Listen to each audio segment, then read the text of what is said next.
Kompas Petang kembali, Saudara Kejaksaan Agung memeriksa mantan Menteri Perdagangan Tom Lembong sebagai tersangka dalam kasus impor gula hari ini. Tom Lembong tiba di Gedung Kejagung pukul 10 pagi. Kejagung memastikan tak hanya memeriksa Tom Lembong, tetapi juga tersangka lain dalam kasus dugaan korupsi impor gula pada tahun 2016. Kejagung memastikan pemeriksaan Tom Lembong hari ini untuk mendalami peran masing-masing tersangka.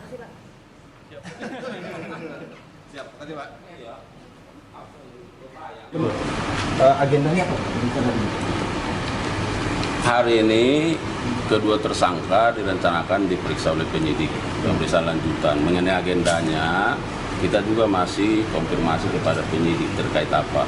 Tapi yang pasti tentu terkait peranan dari kedua tersangka dalam perkara ini, ya, seperti pasal sangkaan yang sudah disangkakan kepada kedua tersangka. Saya kira begitu, ya. Kejaksaan Agung membantah anggapan politisasi pada kasus korupsi yang menjerat mantan Menteri Perdagangan Thomas Trikasih Lembong. Kepala Pusat Penerangan Hukum Kejagung, Harley Siregar, mengklaim kasus korupsi Tom Lembong terkait kebijakan impor gula pada periode 2015-2016 murni bentuk penegakan hukum. Kejagung memastikan penetapan Tom Lembong sebagai tersangka sudah berdasarkan bukti permulaan yang cukup.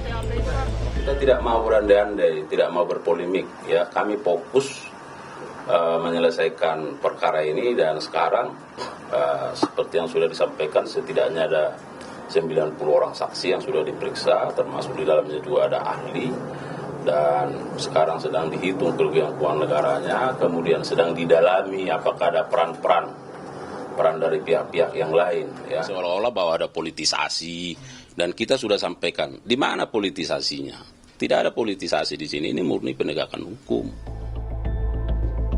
Direktur Penyidikan Jaksa Agung Muda Bidang Pidana Khusus Abdul Kohar memastikan dalam perkara korupsi gula, Tom Lembong bisa dijadikan tersangka walaupun tidak ditemukan adanya aliran dana korupsi. Namun posisi Tom Lembong sebagai Menteri Perdagangan yang memberikan izin impor yang menguntungkan orang lain bisa terjerat pidana. Korupsi sesuai dengan pasal 2 dan 3 tidak mensyaratkan bahwa seseorang itu harus mendapatkan uang. Ketika perbuatan dia melawan hukum, ketika perbuatan dia menyalahgunakan kewenangan, kesempatan karena jabatan keduanya padanya yang dapat menguntungkan orang lain, gitu, atau menguntungkan korporasi, maka dapat dimintai pertanggungjawaban secara hukum. Sebelumnya, Indonesia Corruption Watch (ICW) mendorong Kejaksaan Agung menjabarkan jerat pidana dan kaitannya dengan kesalahan tersangka. ICW menekankan tak semua kerugian negara dapat dikategorikan sebagai perbuatan korupsi. Kejaksaan di sini perlu melihat juga ada impor-impor yang dilakukan pasca 2015 dan 2016, sehingga Kejaksaan di sini perlu menelusuri dugaan keterlibatan ataupun juga potensi keterlibatan dari aktor-aktor lainnya. Dalam kasus dugaan korupsi impor gula, Kejaksaan Agung menetapkan 2 orang sebagai tersangka, yakni Tom Lembong selaku Menteri Perdagangan periode 2015 hingga 2016 dan seorang mantan direktur perusahaan swasta. Tim Liputan, Kompas TV.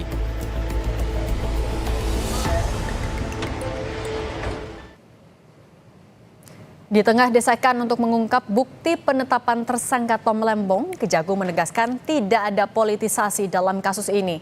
Dan hari ini, Kejagung kembali memeriksa Tom Lembong untuk mendalami peran masing-masing tersangka dalam kasus impor gula.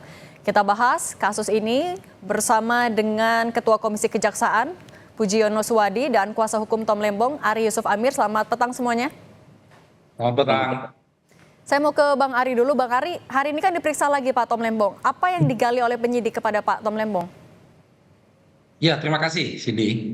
Jadi tadi sekitar pukul 10 pagi dimulai lagi penyidikan Pak Tom Lembong.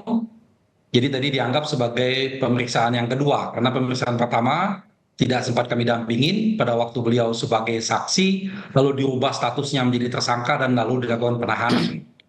Nah, saat ini kita baru pertama kali mendampingi, karena memang sebelumnya pada waktu pemeriksaan saksi, Pak Tom Lembong tidak bersedia didampingin pengacara karena beliau menganggap ini hal yang biasa, mungkin kejaksaan menginginkan penjelasan, beliau jelaskan dengan detail, tapi ternyata berujung menjadi tersangka.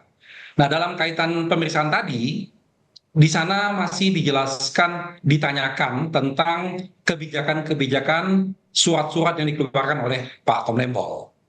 Nah, dalam pemeriksaan tersebut, intinya Pak Tom Lembong menjelaskan bahwa semua surat-surat yang dibuat oleh Pak Tom Lembong, karena Pak Tom Lembong ini menjabat semenjak Agustus 2015 kalau saya tidak salah, dan beliau hanya tidak sampai setahun menjadi Menteri Perdagangan, beliau meneruskan menteri yang sebelumnya.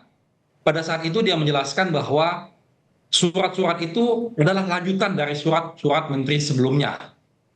Lalu prosesnya juga dijelaskan bahwa proses itu dari bawah diajukan ke atas, setelah dia paraf di ACC di bawah, naik ke beliau, lalu beliau pelajarin, baru beliau ditandatangani. Nah, sehingga tadi dalam pemeriksaan tadi sampai petang ini, hal-hal itu yang ditanyakan oleh penyidik. Nah, begitu. Artinya terkait pemberian izin impor kepada pihak swasta itu apa pertimbangan Pak Tom Lembong? Apakah memang hanya meneruskan dari pejabat-pejabat sebelumnya atau ada pertimbangan lain? Ya, tadi belum masuk sampai kepada persoalan import ya, tapi tadi ditanyakan tentang surat-surat yang Pak Tom Lembong keluarkan menanggapi surat misalnya dari PPI ya. PPI ini adalah persero BUMN karena menurut mensurati Pak Tom Lembong berdasarkan surat menteri sebelumnya, lalu Pak Tom Lembong memfollow-up dengan surat ke Menteri BUMN, dan semua surat-surat tersebut ditembuskan ke Menteri Koordinator dan dilaporkan ke di rapat kabinet. Tapi Itu yang kalau ke dijelaskan Anda oleh sendiri Pak Tom ada yang Lembong. disampaikan soal kronologi ini, Bang Ari? Maksudnya bagaimana? Kalau soal kronologinya apa yang terjadi pada saat itu ia masih menjabat sebagai menteri, apa yang diceritakan Pak Tom Lembong kepada Anda? Ya, yang disampaikan beliau, pertama poin penting saya tanyakan tadi ketika pertama kali ketemu beliau, Pak Tom, apakah Anda dalam proses impor gula ini Anda punya kepentingan pribadi?